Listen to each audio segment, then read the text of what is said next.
and welcome to the Series 11 panel discussion, and today we will be talking about The Witchfinders. And I have with me today Jerry. Howdy. Matt. Hello there. And Jacob.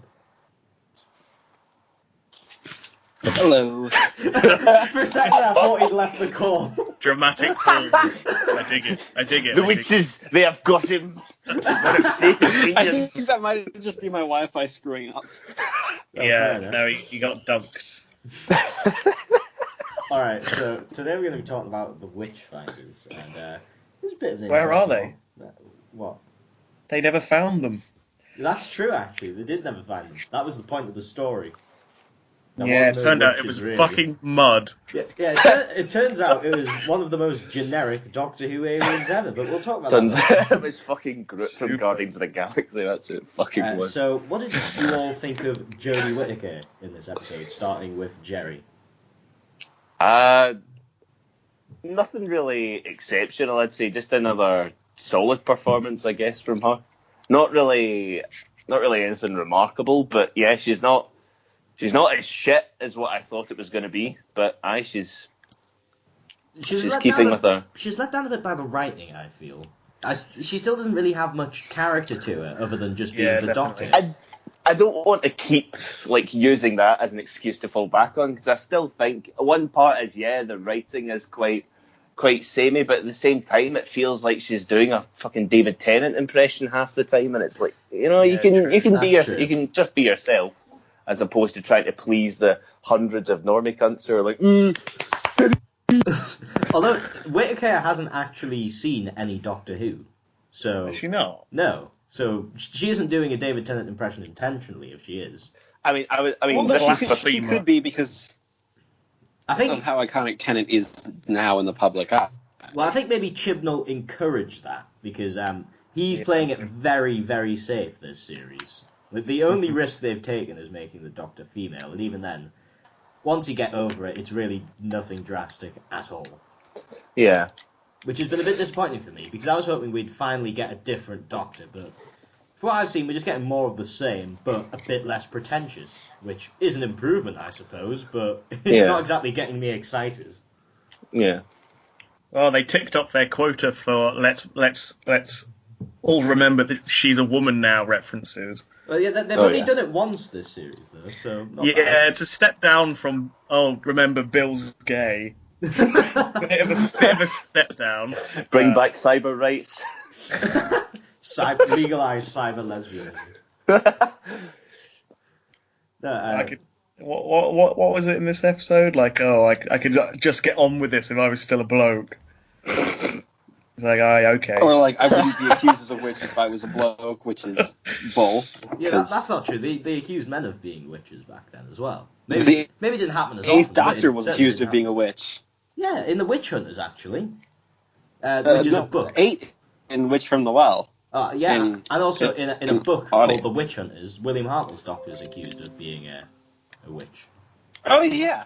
That one, too. That's a good... Read the Witch Hunters if you haven't already. He's nearly hung. Good times, eh? Good times. It's really not a happy book, don't worry. Yeah, so any more thoughts on Whittaker before we move on?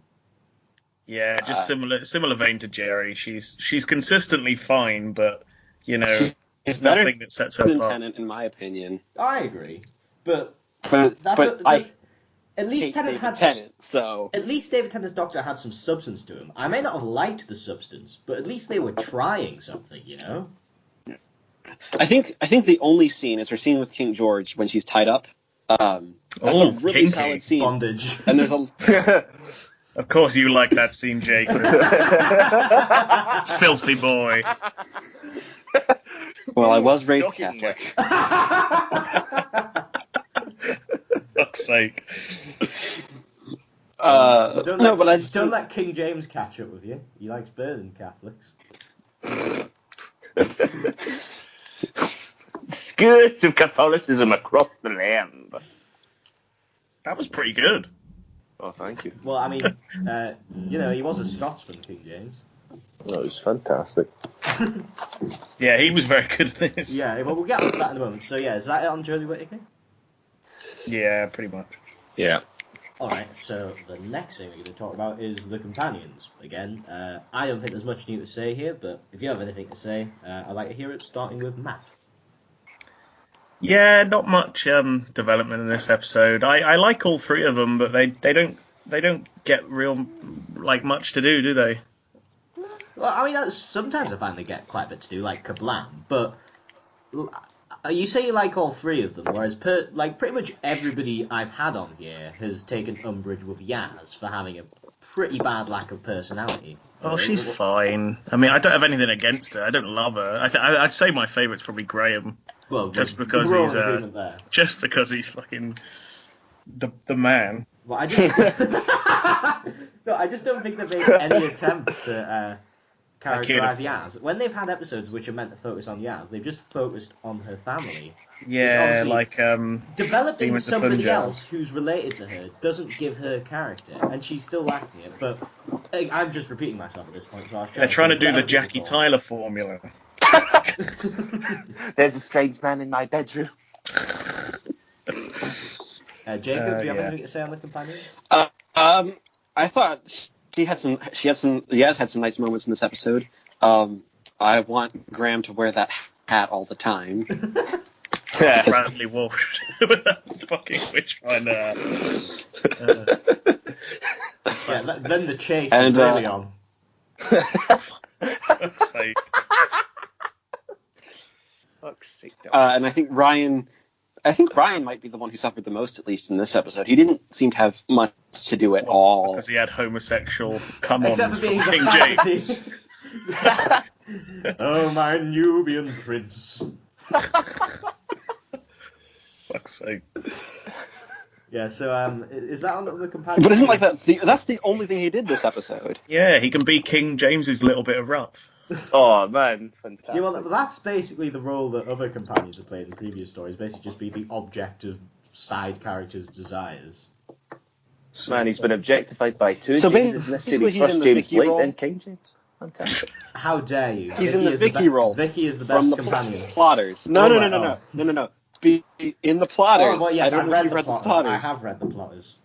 Yeah, that's why I brought her up. Yeah, and in that, basically, to give context, Vicky dresses as a boy in that one because they went back in the past, and that's just what you do apparently if you're a companion of William Hartnell. And so King James falls in love with her. Well, obviously, Dylan, if you walk out the TARDIS in the olden times and you're a female, you'll be raped on the spot. It's a fucking TARDIS in the old days. A fucking. One thing I will say is I really miss the days when the Doctor and companion. No, I miss the days when not that I'm going on a different track. I miss the days when the Doctor and companions went back in the past and dressed up so they looked like they were from them, because it's a bit jarring how they're all wearing jeans and jackets and nobody's even picking them up on it. They have a massive wardrobe. Why can't they just go and dress up a bit nice? It's always good when they do it. They did it last series actually for Thin Ice, and that was good. Throwback to the Unquiet Dead, where Eccleston just rocks up in a leather jacket and doesn't bother.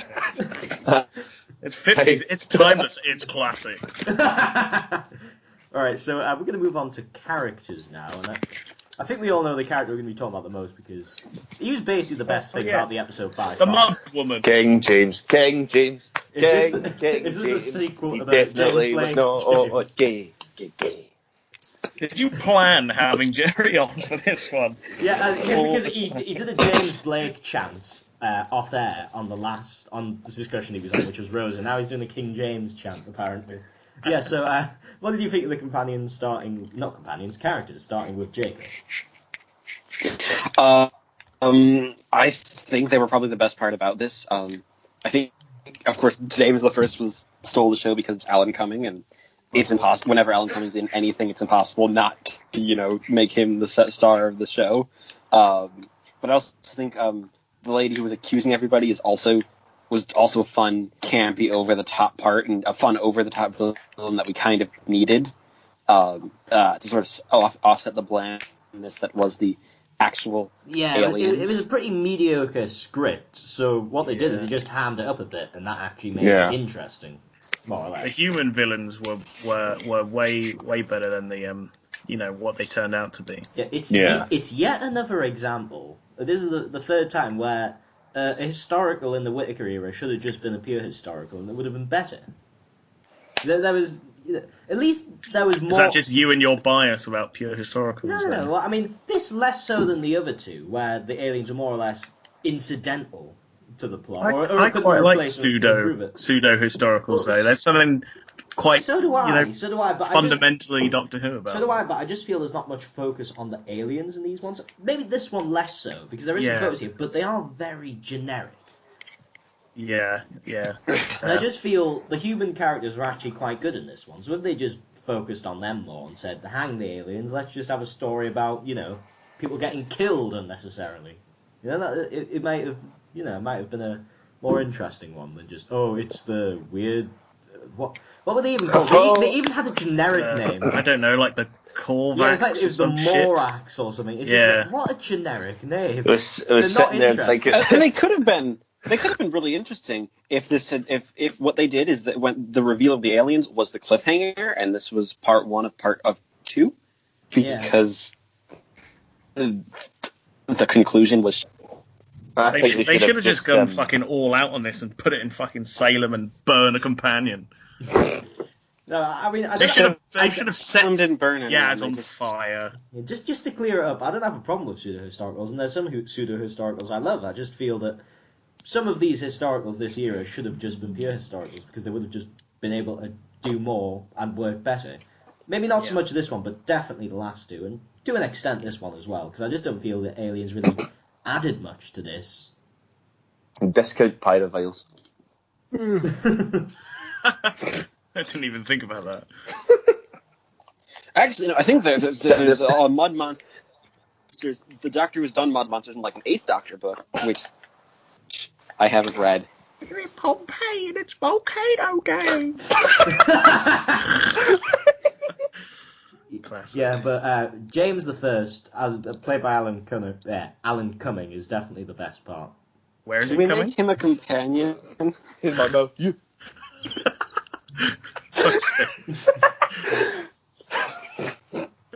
I want to know what happened after the credits rolled, like with Alan Cumming and that one peasant girl. Well, I mean, he certainly wasn't going to make any advances on it. I was thinking more beheading. No, I liked how they taking his fucking knife toolkit out. What I will say is I liked how they handled King James I's sexuality, because it's well documented that he was gay. But rather than doing a bill where it's like, I'm gay and I'm not interested in you other gender, instead it's just heavily implied through quite funny scenes, which is a much more effective way of doing it. Yeah, they handled it well. Because when he was moving, making advances on bloody, what do you call him? Ryan. Yeah, it was just fucking funny. It was a great way of handling it, I thought. And Tozen Cole's reaction of like, oh, this is happening. What? Nubian prince. Nubian scum. All of his lines were golden, actually. It was they great. Really were. I mean, why does the lassie speak of commerce? Yeah, no, it was. He was definitely. He brought this script, which was otherwise pretty flat, to life, more or less. Yeah. Also, while we're on him, he was in the Airzone solution, that weird direct-to-video BBV thing. No. Like quality. Right. So The one with like Colin Baker and the fucking Pertley and Davison. The discount dimensions in time one. Yeah. We all know his best role though, Spy Kids. Look at my thumb men army. Alright, so we're going to move on just quickly to the plot now. Which, I don't know what more to say about the plot, really. Yeah, because we've already really talked about the aliens. What else is there to talk about? But we'll just see. Any thoughts on it?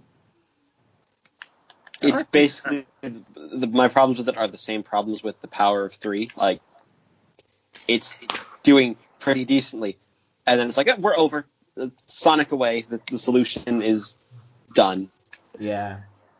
Yeah, when I was just really getting into it, I seen it was only 18 minutes. I was like, what? Really? Wow. What, you talking about the phallic symbol tentacle tree? Yeah, let's Freudian analysis this. What? In this Oh, episode, yeah. Alan Cummings represented the Freudian id, and basically at the end, when they were confronted by this phallic symbol, So he defeated the gay. Is that what you're saying? yes. Was indeed the big gay. Wait, Dylan, remember that guy who wait, tried to okay, put Freudian's there's a symbolism? reviewer who does reviews on the website called the Timescales. Oh, he's been banned. Oh, They he's been banned banned. him. He's been Sounds banned from pretty- that. Well, basically, sounds for pretty every lame. Jodie Whittaker episode, he would write why everything's to do with phallic symbolism. It is very strange. Specifically, the gay Sonic agenda. basically There was a his mention of penis the gay now. agenda. I mean, this is probably somebody who's in the closet, I reckon, but you know. I mean, Yeah, now that the Doctor's a woman, the Sonic represents the penis. Oh, it that's- certainly that's represents why- a fucking dildo this season. That's why when King James The was Sonic asking dildo. about a magic wand, show me the power of this witchcraft. How can I harness the penis? I would do that for my Nubian prince. My Nubian prince. Alright, so anything else to say on the plot? Even though we didn't really talk about it, but yeah. I reckon they could have gone like balls to the wall with it. As I said, like when the first concept of a female Doctor arrived, everyone was talking about the whole like idea of the going to the Salem witch trials. I think they could have gone. I mean, I know that this technically still is a family show, but I think they could have gone really batshit insane with it. Well, I mean, as somebody who's read The Witch Hunters, and I love that book, it's one of my favourite books. Maybe that kind of thing wouldn't be good for that kind of time slot on TV. I understand. It would give more than a few children endless, horrible. But the potential nightmares. could have been really cool. Yeah. I know. Does the Witch Hunters have William Hartnell going, no, my children don't interfere, and then 2 seconds later, no, fuck it, I'm taking a dip. They could have gone full on saving- the Crucible McCarthyism with it. Yeah. That could have been cool. I mean, they did hint on like hysteria and stuff, but maybe a bit heavy for tea time sci-fi TV. No, I think maybe that would have been interesting if it went more into it like that. More of a... Because, I mean, there's a lot of misconceptions about, like, witch trials and stuff. So it would have been interesting to see them go for a more pure historical route and, you know, kind of show what it was like and also how scary it was. Yeah. But, you know, they decided to go this route and kind of worked, I suppose. Wasn't a fan of the monsters, but, you know, at least they camped it up to make up for the fact that it was a pretty generic script. Mm-hmm. Right, so before we move on to our final thoughts, we're going to talk about the production. So what did you think of the production in this story, Jerry? Question mark, the production? Eh? Yeah, like filming, music, editing, stuff like that, directing. Everything else, basically. Not really much to discuss, to be honest. Well, it looked very nice. Yeah, it did look very nice. It was quite. I like the authenticity of it. It definitely felt as if. Yeah, definitely. Yeah, they travelled back in time. The clothing aside. Effects were nice, I guess, at the end with the fucking the LSD green light show, and they were putting the mad tentacle monster back in his trunk. I mean, that looked quite shit though. The CGI tentacle monster thing at the end looked quite shit, but. Oh yeah, looked very. What could I compare it to? Maybe like the what's the orange blob monster in Rose? You know who I mean? The nesting. Yeah, the nesting Consciousness? consciousness. Listen, man. Which is supposed to look like it an looked octopus. very BBC, basically just giving Doctor Who just enough to make a shitty CGI monster. That's what we're missing here. Fucking. Oh, no. To be fair, I did actually quite like the kind of mud face that was on the worm thing. It looked pretty good. It looked quite Tim Burton-y. Like, yeah. campy. The zombies looked nice. Yeah, they did look cool. Yeah, visually I guess. interesting, but just not much going on beneath the surface. Because as Doctor Who villains go, they were some of the most generic, you know. They're basically just zombies. Yeah. No, that the alien zombie Chibnall's intelligence hit some really dished good out, directors. Yeah. Oh, totally. Chibnall's gotten some really nice directors this year. Although you'd hope so. Sally That's the one thing that Moffat never really messed up. The production was always really nice, and I'm glad that they've continued the quality and actually improved it. Yeah, they're going with that whole back to, solid drama, like solid BBC drama aspect, where everything looks pretty and everything's technically really like tight. Yeah. So. And there's none of this like cutting all the time and things like that. You know? Oh yeah, definitely. The editing is very smooth. Yeah. And, definitely a far cry from the average Akinola, yeah. Sagan Akinola, I think, got it right again this one, because I felt that last time it was his first letdown in terms of the score, but it wasn't bad here. He's just kind of disappearing in the background for me. I don't really remember. I mean, maybe this is just me weaning off Murray Gold, where everything's loud and proud. But I really like him, because I wasn't a fan of Murray Gold, and I really enjoy Sagan Akinola, especially in the Ghost Monument. I think is the one where his music most stood out. I just can't really remember any of it. And I don't need these like big old Murray Gold jingles, but it's just kind of fading into the background for me, and I don't know if I like that. It helps enhance the atmosphere, I feel. I guess. Because it's not made to sell CDs. It's made to enhance the episode. It's more of a traditional score, yeah. Whereas Murray Gold, I feel, was very much made music to sell CDs rather than to, actually go in Doctor Who stories. Well, maybe not actually, but that's just what it felt like sometimes when it was just getting ridiculous. When I Am the Doctor's played the most inappropriate moments. Shit like that. On a completely different note, is it just me who's missing these like cold opens? I'm really happy we don't have pre-title sequences. Really? I quite miss them. I hate them. Yeah, but there's something quite Doctor Who-y about them. And sometimes they were just going on for ridiculous lengths of time, I know, but like... I just want it just to, have the...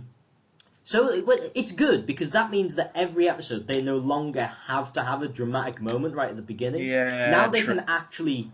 there's something quite They have a choice about whether they want to start on drama or where you start get the slow slowly. fading of the theme. Yeah, if you want to, slowly get into the story. Whereas when every episode had to have pre-title sequences, there had to be a dramatic moment at the beginning of every single story, which I felt, is kind of limiting the creativity a bit. Less choice. Yeah, fair. I keep getting surprised by that. I keep expecting the pre-title sequence every episode. Continuity. Yeah. Every time I load it up on iPlayer, I keep getting surprised that it goes straight into the theme. Yeah. I'm happy about that. That's one of the changes I'm very, very happy with this series. Yeah, I feel it's actually helping quite a lot, because if you've noticed, most of the episodes, they don't start like just in the middle of something. It's like it's kind of a slow build up for most of them. Around, yeah. Yeah. Yeah, they no longer have to start on a dramatic high. They can just start and build up, as it should be, in my opinion. The pre-title sequences, I think, should be saved for the sort of special occasions like Remembrance of the Daleks. The New Year's Day special. Yeah, like, it should only be there when it's necessary, and most of the time it just isn't necessary for Doctor Who. Yeah. Because by its nature... Because didn't Classical only do it, like... Didn't Classical do... It was like, what? Davison's first story, Remembrance of the Daleks, Five Doctors, and I think Time in the Ronnie. Ambassadors of Death did it sometimes as well. Oh, yeah, that did it, but that's titles scene. I remember that.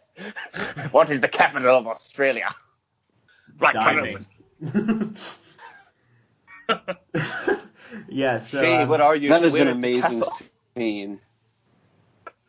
Yeah, no, so I'm glad they're gone, and I'm glad that Doctor Who now has the choice to just not have to start the dramatic high and can just build up, which I think works better with the nature of Doctor Who, as you're needing to introduce a brand new set of characters, plot, and sometimes even world at the beginning of every episode, So sometimes it is good to just slowly build up, but that's just my opinion. So I think that's about it. So we can move on to our final thoughts and give it a score out of 10, starting with Jerry. Oh, yes. I really enjoyed that. I'd probably settle on a 7, to be honest. I didn't think it was really remarkable, but the side characters definitely gave it a big plus for me. The monster was quite generic. Jodie Whittaker was quite standard. Graham was great. Companion, the rest of the two, Ryan and Yaz, not really anything remarkable again. But then again, they weren't shit. So as long as it's not horrendous or anything like it's been the past 10 years, then yeah, I'm fine with that. I'll settle with it. Yeah, I definitely agree with that last part for sure. Jacob, do you want to go next? I think the biggest problem was its ending. We could have had something really amazing here, but the ending just let it down. It needed either to cut the aliens and just have it be a crazy lady in charge of the town that people realize it's like, hey, run her out of town, or give it a second episode. With that in mind, it's probably only about a 6 or a 5. Where all the villagers just like fucking turn on her. I don't know if you realise, but you can't just drive your noble out of town. They own the land you live on. Yeah, but when the king's on your Welcome side... to the 13th century. God, where have you been? Actually, this is the 17th century, Matt. Get your facts right. Stop dismantling my quips. All right, Matt. How about you give your final thoughts? It was consistently fine. Everything about it was consistently fine. Nothing really brilliant, but I mean, I have nothing against the episode. So I don't know. I'd probably give it like a 6, maybe. Fair enough.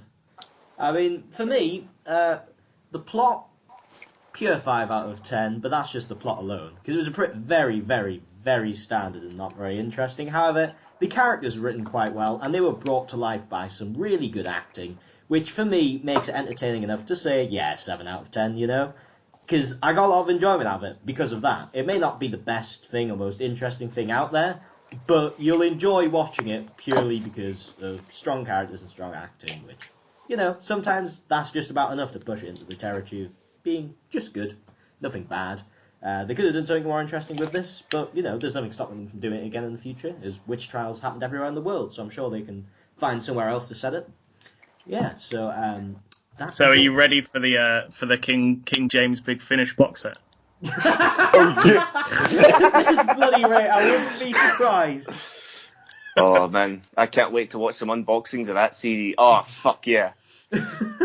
Oh, man. I can't wait. So I'd like to thank you all for watching, and thank Jerry, Matt, and Jacob for coming on.